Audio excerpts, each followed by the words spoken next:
Rev up your engines.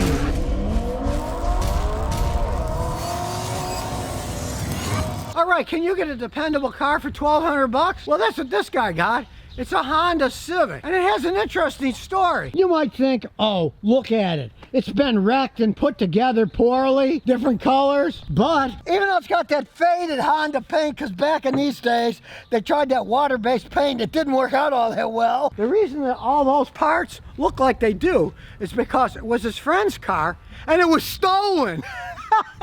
They're so popular, they stole the car, not to steal the car, but to steal various parts off the car, which, when they got it back, were missing. Now, this is a '99 Civic. He's using it as a delivery vehicle, and it's made his money over many times for what he paid for this thing, and he has not to put any money into the thing because it's a Honda. And even though it's a '99, as we go inside, it's only got 130,000 miles on it. And it's a Honda Civic. Will it start? Of course it'll start. Got that Honda starter noise going. As you can see, it's an econo box car. You know, they got plenty of room in them. The fabric seats are still okay. Now, the door was stolen too, so a lot of this stuff isn't hooked up anymore because it's from a different car, but it fit on, because check it out, okay? The power window doesn't work here, but on the other side, the hand crank window works.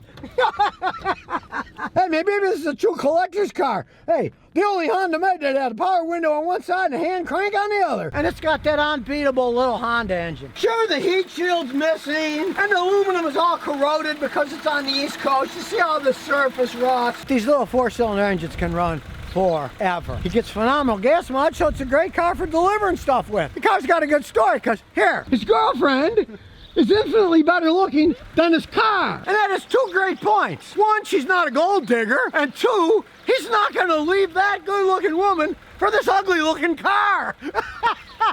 You might laugh, but I know lots of guys that have expensive cars, sports cars, they spend all their time in the garage with their car because they don't get along with their girlfriend or wife. So he has practicality, and practicality is one thing that a Honda Civic is. This little amount of money for a car that runs that good, hey, you can't beat it. And originally he felt sorry for his brother, so he bought it for his brother for transportation, but his brother doesn't like it, so his brother is driving his CRV while he makes deliveries with the Civic. And even though it's an East Coast car, Massachusetts, Rhode Island, this is just there because it was stolen. Underneath, it's not all rusted out or anything. And sure, the trunk is faded because they didn't paint it right, but hey, the rest of the paint's pretty good. That part held up. If he wanted to, he could polish up these alloy wheels, but I don't think he really cares. Now you might think, okay, he got it cheap, he's done a lot of work. No, he changed the spark plugs, easy to do, the oil and filter, and he does admit the power steering has a little bit of a leak, which is typical on these. You can see the pump's all greasy. The pumps leak a little bit on these things. The power steering fluid is infinitely cheaper than buying a pump. If it got really bad, yeah, you can get a pump. You can go to a junkyard and get a pump. You can get one from AutoZone for $100 and put it on if you want. But, I mean, if it's got a tiny leak on it, what's the point? Don't listen to those crooked mechanics that'll look at a car like this. Oh, look, there's oil that needs a valve cover gasket. It needs a power steering pump. It needs a front main seal because there's a little oil leak in there. It's an old car. Oil is cheap. Who cares? They do inspections in Rhode Island and this thing passed. And it's not like he bought this car and he had to put the hood and the fenders on. They were all there. So he didn't have to do any kind of big work other than tune it up, change the oil and filter. These things can run forever. I had a customer when he was still going at 500,000 miles. Sure, this little engine only has 106 horsepower, but it's in a little car too. You got to take that into consideration. Let's take it for a spin. Let's start it up. And away we go. The door's rattling, but hey, it didn't come with this car anyway. And part of the wiper stalk is missing, but they still work. You just have to hold them down, because if you let go, they stop in midair. But it still handles quite well. These little Hondas are zippy little cars that handled well. And the brakes still work perfectly fine. Yeah, that rattling door would probably drive you nuts. I'd fix that with some duct tape. And really, it's a rainy day, bud. It cruises along quite comfortably. See what this 106 horsepower can do. Makes a lot of noise.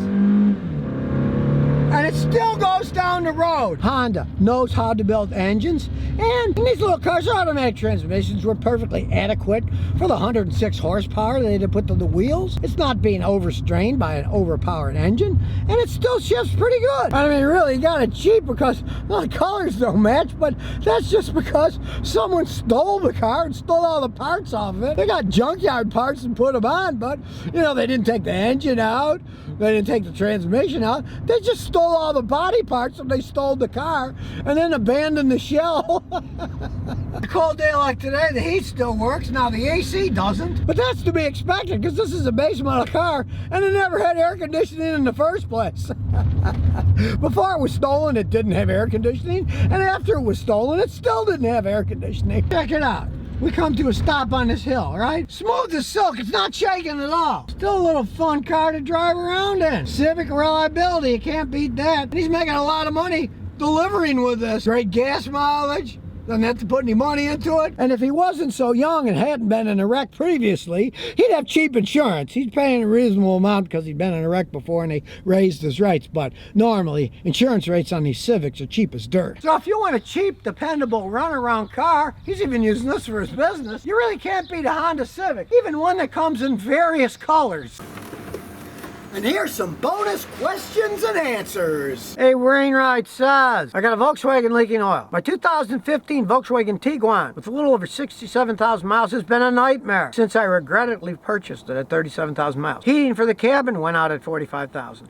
And more recently, my rear differential went out at right around 61,000 miles. Left me stranded. The Volkswagen dealer said, we've never seen this. You must be towing too much weight with the car. And they told me $3,000 to fix it. So my mechanic found a used one and put it in there. Now it's leaking oil. Why did I buy this pile of junk? Yes, you should have watched Scotty's videos about why never to buy a Volkswagen. Look at that. You bought it with 37,000 miles. Now you got 60-something. It's falling apart. The differential went out on it. I've seen Toyotas with 500,000 miles. The differential were still original. Didn't make any noise. Still worked perfectly fine. Volkswagen makes junk. And those Tiguans are one of the junkiest ones that they make. People buy them, have this illusion of Volkswagens being good cars. They aren't. My hope with Volkswagen is this. Next year, they're making electric cars in Chattanooga, Tennessee. Maybe they'll make electric cars better than they're making gasoline cars today. Because you go back to the original Volkswagen, those are well-made, solid-built cars. Not that fast, not that big, but they held up. Maybe their electric cars will hold up too. But as for their gasoline cars, no, they don't hold up. And they're endless money pits, as you found out. I'm sorry that you bought one, but you should have watched my videos and listened to Scotty saying, don't buy a Volkswagen. They're rolling piles of junk, which you have found out. DeFresh25 says, used European car. Scotty, I'm thinking about buying a Volvo S40, 2008, 105,000 miles, automatic tranny, 4,500. What are your thoughts? It's all-wheel drive, 2.4. If a mechanic checks it out and says it's good for that price, it could be a decent car. You do want the mechanic to check it out, inside out, with his fancy scan tool, because some of those have transmission problems, some of them don't. They run various transmissions. It's a European car. They can be endless money pits. Realize that. So you need a guy to check it out who understands them, like me. Here's what shape this is in, here's what it's worth, and go from there. Never buy a car like that. Oh, it runs good, I'll buy it. Oh, I'll buy it. You don't know. They're very complex cars. They can be okay. You realize you're paying a small fraction of what that thing was when it was brand new. And 100,000 miles isn't that much miles on a Volvo. So it could be a good deal, but make sure you have a mechanic check it out. Don't trust what anybody says other than a mechanic, and have them pay special attention to the automatic transmission. Chuck Lee 514 says, can I get a better ride? My wife drives an 09 Pontiac Vibe all-wheel drive that's harsh over bumps. Suspension feels like trash. I got an 05 Prius with twice the miles. It rides much better. Can I swap them out? Well, no, the stuff isn't going to fit from a Prius. They have completely different body styles on them. Here's the thing. The Vibes are rough riding anyways. Just, they're relatively rough. They corner like a dream, but they're rough riding. What my advice is, get front and rear KYB. It's the Japanese shock and strut maker. Get front and rear KYBs, put them on, and that's as good a ride you're going to get out of that thing. That particular vehicle was made for handling. They kind of called it a sports compact vehicle. So they do corner quite well, they're fun to drive around, but they do have a tendency of riding somewhat harsh. The best ride you're going to get for a reasonable price is the KYB shocks and struts, so start there and see what happens. Mr. Doctor from Turkey says, I need a new car cheap. I'm a freshman in medical school, and school cost me 36,000 liras. I'm pretty much broke. I need a dependable car. Now, could I get a Seat, Ibiza 1.0, Hyundai, i20, Kia Rio, Renault Clio, and Fiat Tipo. Since you are there, I'd say get a seat. I know people who have them in Europe, and they're totally happy with those vehicles.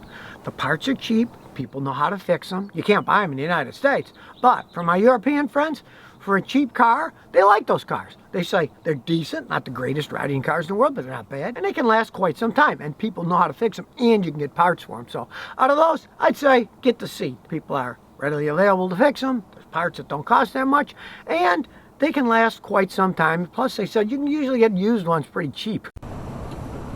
So if you never want to miss another one of my new car repair videos, remember to ring that bell.